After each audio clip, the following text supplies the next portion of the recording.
Bonjour et bienvenue. Aujourd'hui, on se penche sur un sujet au cœur des relations internationales contemporaines, l'axe 2, enjeux diplomatiques et coopération. Bonjour. Oui, on va explorer deux frontières majeures de l'humanité, l'espace et les océans. Ce sont de vastes étendues, devenues des théâtres de coopération, mais aussi de rivalités très intenses. Exactement. Et la question qui va nous guider aujourd'hui, la problématique, c'est la suivante. Comment répondre aux enjeux géopolitiques de la découverte et de l'exploitation de l'espace et des océans? Pour y répondre, on va organiser notre analyse en deux grandes parties. D'abord, on verra la coopération pour la recherche et l'exploration à travers l'exemple de la Station spatiale internationale. Et ensuite, dans une seconde partie, on abordera les rivalités et les coopérations qui se jouent dans le partage, l'exploitation et bien sûr la préservation des mers et des océans. Alors commençons par l'espace. La coopération, ce n'était pas vraiment la norme au début, n'est-ce pas? Comment est-ce qu'elle a émergé? Non, pas du tout. En fait, elle est née dans un contexte très particulier, la guerre froide.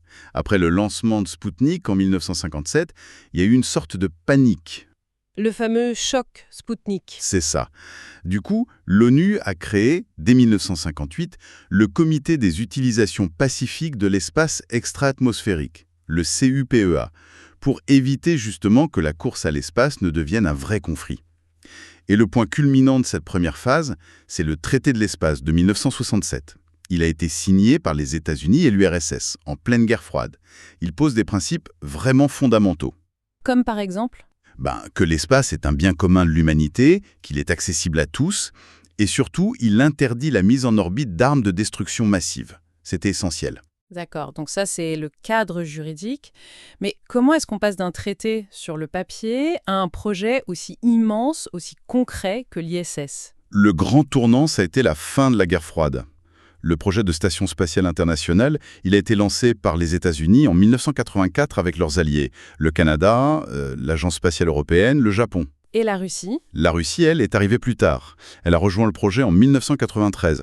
C'était un geste politique extrêmement fort, mais c'était aussi une nécessité. Une nécessité économique et technique, j'imagine. Exactement. L'exploration spatiale, ça coûte une fortune et c'est d'une complexité folle. Mettre les ressources en commun, c'était devenu une évidence. Et l'ISS elle-même, c'est un véritable symbole de cette collaboration. Absolument. Il faut imaginer, son assemblage s'est étalé de 1998 à 2011. C'est le plus grand objet artificiel en orbite. Et depuis l'an 2000, elle est occupée en permanence par des équipages internationaux. C'est avant tout un grand laboratoire, c'est ça? Oui, un laboratoire pour des centaines d'expériences scientifiques, notamment en biotechnologie, en médecine. On peut penser aux missions de Thomas Pesquet, par exemple. Elles ont permis de développer des technologies comme l'échographie à distance. Avec des applications très concrètes sur Terre, du coup. Tout à fait. Des applications directes dans les déserts médicaux, par exemple. Mais cette belle histoire de coopération, elle a ses limites. Elle fait face à de nouveaux défis aujourd'hui. En effet, d'abord, la Chine. Elle s'est vue refuser l'accès en 2007 par les États-Unis. Du coup, elle a développé sa propre station. Et puis, il y a la question du bilan scientifique, que certains jugent un peu contrasté par rapport au coût pharaonique du projet. Et son avenir est assez incertain. Très incertain, oui. On parle d'un projet de désorbitage avant 2030. Mais le plus grand défi aujourd'hui, c'est autre chose. C'est ce qu'on appelle le New Space. La privatisation de l'espace? Voilà. Des entreprises comme SpaceX d'Elon Musk qui déploient des méga constellations de satellites. Le nombre de satellites actifs a littéralement explosé. On est passé de combien à combien? On est passé de 2000 à plus de 10 000 en l'espace de quelques années. C'est vertigineux. Ce qui doit poser de tout nouveaux problèmes. D'énormes problèmes, oui. D'abord, des risques de collision. Ensuite, une augmentation terrible des débris spatiaux. Et puis, une pollution lumineuse qui gêne beaucoup l'astronomie. L'espace risque vraiment de devenir une sorte de Far West. C'est qui appelle à une nouvelle régulation internationale, forcément. Il y a un besoin urgent de réguler ce nouveau trafic, oui. Bien. Passons maintenant aux océans. Les enjeux, finalement, ils semblent être un peu le miroir de ceux de l'espace. Appropriation, exploitation, préservation. C'est tout à fait ça. À partir des années 1960, avec la décolonisation et les progrès techniques, la mer n'est plus vue comme une simple surface. Elle devient volume. Un volume riche en ressources. Et ça a déclenché une véritable course à l'appropriation. Et là aussi, l'ONU a dû intervenir pour mettre un peu d'ordre. Oui, après de très longues négociations, ça a abouti en 1982 à la Convention des Nations Unies sur le droit de la mer, signée à Montego Bay. On l'appelle souvent la Constitution des océans. Et que dit cette constitution? Alors, pour simplifier, elle définit différentes zones maritimes. Il y a la mer territoriale, très proche des côtes. Il y a la zone économique exclusive, qui accorde des droits souverains sur les ressources jusqu'à 200 000 des côtes. Et enfin, il y a la haute mer, qui est un espace de liberté. Mais ce cadre juridique, aussi clair soit-il, n'empêche pas les tensions de persister. Non, bien sûr que non, car les enjeux sont immenses. Le moindre petit îlot peut donner droit à une zone économique exclusive gigantesque. Vous avez un exemple en tête? Oui, l'exemple des îles éparses dans l'océan Indien est très parlant. Prenez l'île Tromelin. Elle fait à peine 1 km². Un confetti. Un confetti, exactement. Mais ce confetti offre à la France une zone économique exclusive de 280 000 km². C'est colossal.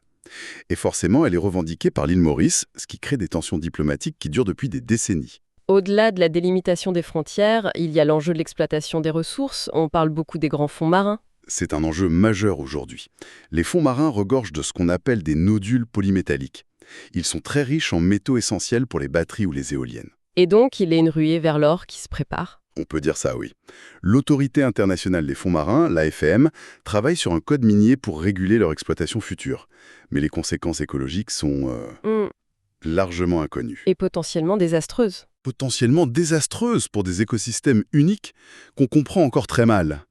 C'est pourquoi de nombreux pays, dont la France et beaucoup de scientifiques, appellent à un moratoire sur cette exploitation minière en haute mer.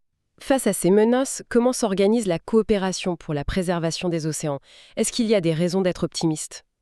Oui, la prise de conscience progresse, heureusement. La surface des aires marines protégées, par exemple, a considérablement augmenté depuis les années 1990. Et il y a un objectif chiffré, je crois? Oui, l'objectif international, c'est de protéger 30% des océans d'ici 2030. C'est très ambitieux. Et l'avancée la plus majeure et la plus récente, c'est l'adoption du traité sur la haute mer en 2023. C'est une vraie révolution. Pourquoi une révolution? Qu'est-ce qu'il change concrètement? Il permet pour la toute première fois de créer des aires marines protégées dans les eaux internationales, c'est-à-dire dans la haute mer, qu'elle présente quand même près des 2/3 de la surface des océans. C'est un outil essentiel. Même si son efficacité dépendra de sa ratification par tous les grands États, j'imagine. Évidemment, sa pleine efficacité dépendra de ça, mais c'est un pas de géant. Très bien. Pour conclure, si on devait résumer les points clés de notre analyse, concernant l'espace. Pour l'espace, on peut dire que la coopération, illustrée par l'ISS, est un vrai succès politique et technique né de la fin de la guerre froide. Mais aujourd'hui, elle est confrontée aux défis de son coût, de son avenir et surtout de la montée en puissance d'acteurs privés qui imposent de fait de nouvelles règles pour gérer le trafic spatial. Et pour les océans? Pour les océans, c'est un autre espace où coopération et rivalité s'entremêlent. Le droit de la mer fournit un cadre pour gérer les tensions, c'est vrai, mais les convoitises pour les ressources restent très fortes. L'enjeu central, c'est de trouver un équilibre entre l'exploitation économique, notamment celle des fonds marins, et l'impératif de préservation de la biodiversité qui est maintenant incarné par ce nouveau traité sur la haute mer. Voilà pour ce chapitre. Nous vous souhaitons de bonnes révisions. À bientôt!